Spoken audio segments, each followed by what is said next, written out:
बिस्मिल्लाहिर्रहमानिर्रहीम। अस्सलामु अलैकुम स्टूडेंट्स, उम्मीद है आप सब लोग खैरियत से होंगे।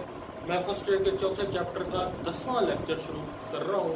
हमने पिछले लेक्चर में ग्राहम लॉ ऑफ डिफ्यूजन पढ़ा था, उससे रेलिवेंट कुछ न्यूमेरिकल्स अब आ गए हैं। देख लें आप एग्जांपल 22 देखें जी ज़रा। Equal volume of ICl and SO2 are confined in a porous container. What would be the comparative rates of diffusion of these gases through the porous wall? The molecular mass of ICl and SO2 are 36.5 and 64 respectively. मैं पिछले lecture में भी आपको बता चुका हूँ कि rate of diffusion वाला जो फार्मूला है या ये जो रेट ऑफ डिफ्यूजन निकालते हैं ये कंपैरेटिव होती है। आमतौर पर अकेले गैस की रेट ऑफ डिफ्यूजन नहीं निकाली जाती। तो यहाँ पर दो गैसेस का उसने ICl और SO2 का कंपैरिजन आपके सामने लिख दिया है। देखें जी जरा, मोलर मास ऑफ ICl है हमारे पास 36.5 और मोलर मास ऑफ SO2 है हमारे पास 64। आपने रेट ऑफ डिफ्यूजन निकालनी है, यानी R ICl निकालना है और R SO2 निकालना है। ये कंपैरेटिव वैल्यूज हैं, ये दोनों निकालनी है आपने।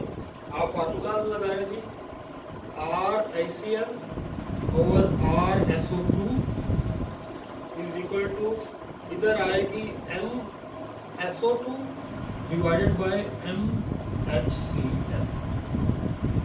इनकी वैल्यूज लगा दें आप। SO2 हमारे पास जो है वो है 64 और ICl की है 36.5।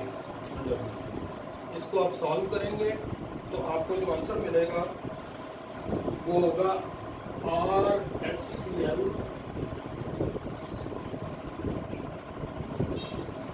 और R SO2। R ICl जो है वो 1.33 है और R SO2 जो है ये 1 आंसर आएगा। रीज़न आप ऑलरेडी जानते हैं, ICl की जो मोलर मास है वो SO2 से काफ़ी कम है। और आप देख लें कि ICl की जो रेट ऑफ डिफ्यूजन है वो SO2 से 0.33 टाइम्स जो है वो ज़्यादा है।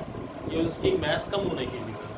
तो ये एक न्यूमेरिकल है आपका। दूसरा देखें जी, एग्जांपल 23 देखें।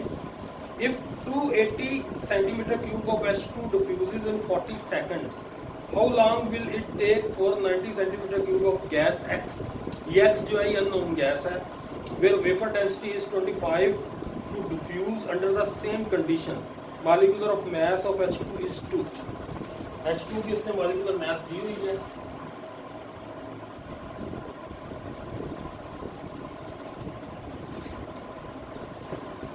डाटा लिखें जी। पहला वॉल्यूम हमें दिया गया 280 centimetre cube. Molar mass hydrogen की दी गई है जी 2 ग्राम पर मोल। और टाइम जो पहला हमें दिया गया है वो 40 सेकंड। तो R1 जो है ना हाइड्रोजन की हमारे पास जो आएगी rate of diffusion, that will be velocity over time.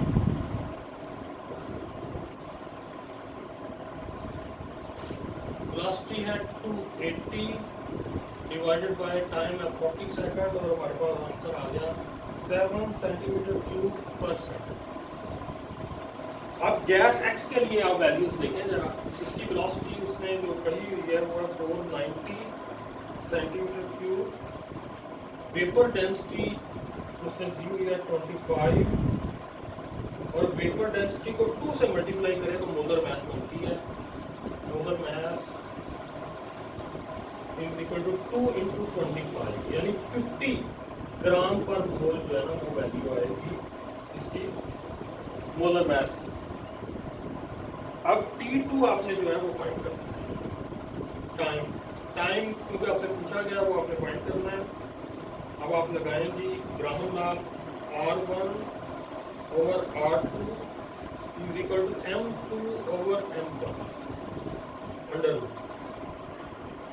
इनकी वैल्यूज है 50 डिवाइडेड बाय 2, ये 25 आ गया। 25 का अंडर रूट खोलेंगे तो 5 आंसर आपके पास आ जाएगा। 5।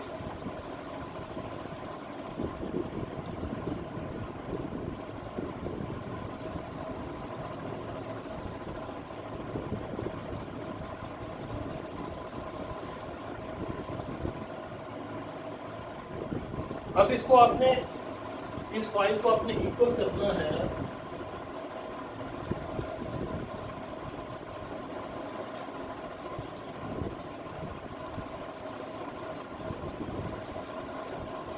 Seven multiply T2 divided by 490 is equal to 5। अब 490 को आप इधर ले जाएं, 7 multiply T2 is equal to 5 into 490 और T2 आपके पास आएगा 5 इंटू 490 डिवाइडेड बाय 7, तो ये आपका आंसर आएगा 350 सेकेंड्स। ये न्यूमेरिकल भी आपका सॉल्व हो गया।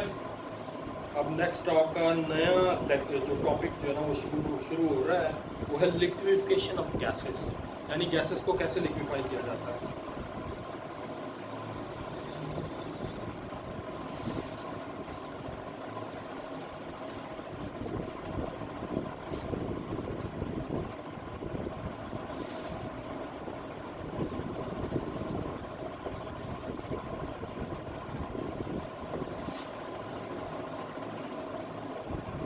आप लिक्विड और गैस में जो रिलेशनशिप है या जो डिफरेंस है वो आप तस्वीर में देख चुके हैं। गैसेस का जो चैप्टर था, इसका जो पहला लेक्चर था, इसमें मैंने दोनों की तस्वीर बना के आपको अगर आप डिफरेंस वादे किया था। उसी कंसेप्ट को अगर हम दोबारा ध्यान में लाएं तो अगर आपने गैस को लिक्विड में बदलना हो तो गैस में आपको पता मालिक्यूल दूर दूर होते हैं, लिक्विड में मालिक्यूल एक दूसरे को टच कर रहे होते हैं। दूसरा, गैस के मालिक्यूलों में ट्रैक्शन नहीं होती, लिक्विड के मालिक्यूलों में इंटरमालिक्यूलर फोर्सेस मौजूद होती हैं। तो अगर हम प्रेशर अप्लाई करें, अगर हम हाई प्रेशर अप्लाई करें और टेम्परेचर लो करें तो गैसेस जो होती हैं वो लिक्विड में बदल जाती हैं, क्योंकि मालिक्यूल बिल्कुल एक दूसरे के करीब आ जाते हैं, वो एक दूसरे को अट्रैक्ट करना शुरू हो जाते हैं। जब आप प्रेशर अप्लाई करेंगे तो गैस के मालिक्यूल एक दूसरे के करीब करीब आ जाएंगे, और जब आप टेम्परेचर लो करेंगे तो वो एक दूसरे को अट्रैक्ट करेंगे। इस तरह गैस जो है वो लिक्विड में कन्वर्ट हो जाती है। एक और भी ये जो एक नेचुरल तरीका भी है गैसेस का टेम्परेचर लो करने का, एक नेचुरल तरीका है। मैं उस तरफ भी आ रहा हूँ। अगर आप किसी गैस को हाई प्रेशर पर रखें और एकदम प्रेशर रिलीज कर दें, यानी गैस को आप एक्सपैंड होने दें, तो गैस के मालिक्यूल जो है वो ज़ाहिर है एक दूसरे के करीब करीब होंगे, वो हाई प्रेशर में थे, तो वो इंटरमालिक्यूलर फोर्सेस पे ओवरकम करने के लिए एटमॉस्फेयर का जो हीट होगी वो इसे अब्जॉर्ब कर लेते हैं। जब वो इसे अब्जॉर्ब करके वो एक्सपैंड हो जाते हैं तो माहौल में कूलिंग पैदा होती है।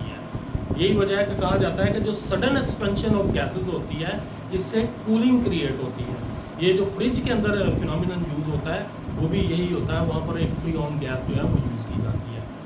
ये जो सडन एक्सपेंशन ऑफ गैसेस से जो कूलिंग पैदा होती है इसे हम कहते हैं जूल थॉम्सन इफेक्ट। और इसकी रीज़न भी मैं आपको बता चुका हूँ कि गैस के मालिक्यूल जब हाई प्रेशर में होंगे तो वो एक दूसरे के साथ जुड़े होंगे, थोड़ी बहुत उनके अंदर इंटरमालिक्यूलर फोर्सेस भी मौजूद होंगी। तो जैसे ही आप उसको सडन एक्सपेंशन करवाएंगे तो मालिक्यूल माहौल की हीट को एब्जॉर्ब करके इंटरमालिक्यूलर फोर्सेस पे काबू पा लेंगे और वो एक दूसरे से दूर चले जाएंगे। अब चूंकि उन्होंने माहौल की हीट को एब्जॉर्ब कर लिया है तो माहौल में ठंडक पैदा हो जाएगी, कूलिंग पैदा हो जाएगी। तो ये है जो जूल थॉम्सन इफेक्ट। अब इससे जुड़ा हुआ एक टॉपिक है लिक्विफिकेशन ऑफ गैसेस का एक बाकायदा मेथड भी है जिसे हम लिंड मेथड कहते हैं। तो मैं आपको लिंड मेथड जो है वो पढ़ाने लगा हूँ।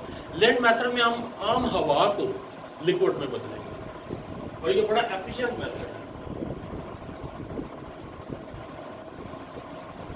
लिंड मेथड का मैं आपके सामने ऑपरेटर्स भी रखता हूँ और साथ साथ हम उसकी वर्किंग पर बात करते हैं। यहाँ पर आप फ्रेश एयर को एक कंप्रेसर के अंदर लेंगे, ये कंप्रेसर है, यहाँ आप लेंगे फ्रेश एयर और ये कंप्रेसर है। कंप्रेसर के अंदर जो आपने प्रेशर अप्लाई किया हुआ है वो 280 है, ये बहुत हाई प्रेशर है। अब ये फ्रेश एयर जब यहाँ पर आएगी तो वो कंप्रेस हो जाएगी और कंप्रेस्ड एयर को हम गुजारते हैं एक रेफ्रिजरेटिंग ट्यूब के अंदर से। ये रेफ्रिजरेटिंग ट्यूब है।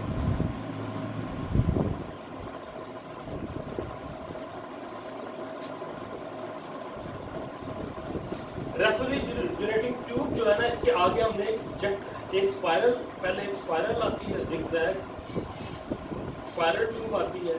स्पाइरल ट्यूब का मतलब ये होता है कि गैस के मालिक्यूल को ज़्यादा फासला तय करना पड़े ताकि उनकी एनर्जी जो है वो वेस्ट हो जाए। और इस स्पाइरल ट्यूब के एंड पे हमने एक जेट लगाया होता है। जेट एक बहुत बड़ी जो है ना वो सुराख होता है जिसके अंदर से एक एक करके मॉलिक्यूल जो है वो बाहर निकलते हैं। अब यहाँ पर इस जगह पर हमने जो बॉक्स लगाया हुआ है बाहर, वहाँ पर हमने जो प्रेशर है वो नॉर्मल प्रेशर रखा हुआ है, यानी एटमॉस्फेरिक प्रेशर 180 है। यहाँ पर 180 प्रेशर। अब जैसे गैस इस जेट की मदद से इस कंपार्टमेंट में आएगी तो वहाँ पर प्रेशर एकदम रिलीज होगा, क्योंकि पीछे से आप देख रहे हैं गैस जो है वो 200 atm पे आ रही है। यहाँ पर आके एकदम जो है वो 1 atm प्रेशर हो जाएगा, तो गैस एक्सपैंड होगी, हवा जो है जो भी आपने ली हुई है वो एक्सपैंड होगी। जैसे ही वो एक्सपैंड होगी तो कूलिंग पैदा होगी, जिसकी वजह से कुछ जो एयर के पार्टिकल्स हैं वो लिक्विफाई होकर यहाँ नीचे गिरते हैं। अब इस प्रोसेस से सारी की सारी हवा एक ही चक्कर में जो है वो लिक्विफाई नहीं होती। यहाँ से जो हवा बच गई है उसे वापस हम भेजेंगे कंप्रेसर के अंदर। कंप्रेसर में ये सारे प्रोसेस दोबारा रिपीट होंगे। हवा को हम दोबारा कंप्रेस करेंगे 200 atm पर, फिर उसे रेफ्रिजरेटिंग ट्यूब के अंदर से गुजारेंगे, फिर स्पायरल ट्यूब के अंदर से गुजारेंगे, और फिर इस जेट से वापस हम इस कंपार्टमेंट में खोलेंगे। तो दोबारा जब गैस एक्सपैंड होगी तो फिर वो कूल होगी, फिर थोड़ी सी हवा जो है लिक्विफाई हो जाएगी, बाकी जो हवा बच गई वो वापस हम इस चैम्बर में भेजेंगे। ये प्रोसेस हम जब 3-4 बार रिवाइज करेंगे तो हम देखेंगे कि सारी की सारी हवा जो है वो लिक्विफाई होगी। ये बड़ा एफिशिएंट मेथड है हवा को या कोई ऐसी नॉन पोलर गैसेस को लिक्विफाई करने का, क्योंकि नॉन पोलर गैसेस को लिक्विफाई करना बहुत मुश्किल होता है, क्योंकि वो एक दूसरे को अट्रैक्ट नहीं करते उनके मॉलिक्यूल। जो पोलर गैसेस होती हैं उनमें मॉलिक्यूल एक दूसरे को अट्रैक्ट करते हैं, उनको लिक्विफाई करना निस्बतन आसान होता है, लेकिन नॉन पोलर गैसेस को या हवा को लिक्विफाई करना काफ़ी मुश्किल है। और ये लिंड मेथड जो है ये काफ़ी एफिशिएंट मेथड है हवा को लिक्विफाई करने के लिए। मैं थोड़ा सा इसका प्रोसीजर आपको रिवाइज कर देता हूँ। ऑपरेटर सारा मैंने आपके सामने लिख दिया है। फ्रेश एयर लेंगे आप कंप्रेसर के अंदर, और यहाँ पर आपने प्रेशर अप्लाई किया हुआ है 200 atm, और फिर इस कंप्रेस्ड एयर को आप गुजारेंगे रेफ्रिजरेटिंग ट्यूब के अंदर से, ताकि हवा और ठंडी हो जाए। इधर आपने प्रेशर ज़्यादा अप्लाई कर दिया है, इधर आप कूलिंग क्रिएट कर रहे हैं, उसको ठंडा भी कर रहे हैं, यानी टेम्परेचर लो कर रहे हैं। और आपको मैं पहले ही बता चुका हूँ कि गैस को लिक्विड में बदलने के 2 ही एफिशिएंट तरीके हैं कि आप प्रेशर हाई अप्लाई करें और टेम्परेचर को लो करें। ये आप डेविएशन ऑफ गैसेस में भी ये कंसेप्ट जो है वो पढ़ चुके हैं। तो यहाँ पर हम टेम्परेचर लो करेंगे, फिर कंप्रेस्ड एयर को हम गुजारेंगे स्पायरल ट्यूब के अंदर से, और बाद में इस जेट की मदद से जो कंप्रेस्ड एयर है वो इस कंपार्टमेंट में आएगी। इस कंपार्टमेंट में जैसे ही वो आएगी एकदम प्रेशर रिलीज हो जाएगा, नॉर्मल प्रेशर हो जाएगा 1 atm। जैसे ही प्रेशर कम होगा गैस के मॉलिक्यूल जो कंप्रेस्ड है वो फैलेंगे। फैलने के लिए वो माहौल की हीट को अब्जॉर्ब करेंगे, जिससे ठंडक पैदा होगी, और इतनी ठंडक पैदा होगी कि हवा के जो मॉलिक्यूल्स हैं वो लिक्विड में कन्वर्ट होकर यहाँ पर इकट्ठा होना शुरू हो जाएगी। लेकिन एक ही चक्कर में सारी की सारी हवा लिक्विफाई नहीं होती। जो हवा बच गई है वो इस पाइप की वजह से आप वापस कंप्रेसर को पहुँचाएँ। ये प्रोसेस आप 2-3 दफ़ा रिपीट करें तो सारी की सारी हवा जो है वो लिक्विड में कन्वर्ट हो जाएगी। तो ये है आपका टॉपिक जो है वो ख़त्म हो गया है। आगे देखें क्या है।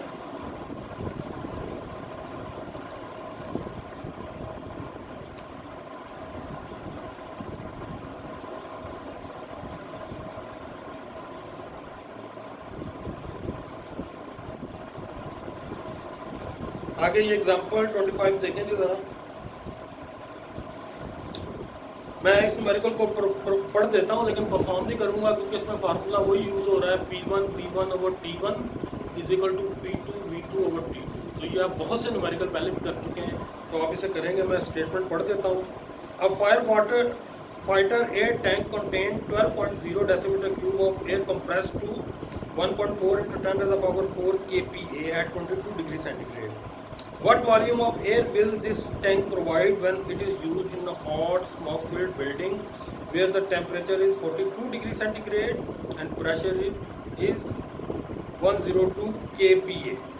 तो ये जनाब उसने जो है ना P1 P2 की वैल्यूज दी गई है, T1 T2 की भी वैल्यू दी गई है, V1 की वैल्यू भी दी गई है, V2 की वैल्यू आपने फाइंड करनी है। तो आप यहाँ पर फार्मूला वही लगाएंगे P1 V1/T1 = P2 V2/T2।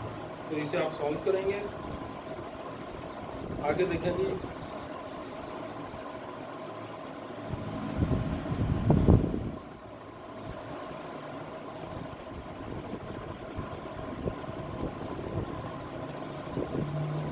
चले जी, बाकी जो है ना वो क्योंकि नेक्स्ट टॉपिक शुरू हो रहे हैं और आपका चैप्टर भी तकरीबन एंड पे आ रहा है, तो बाकी जो है ना वो नेक्स्ट लेक्चर में करते हैं। Thank you.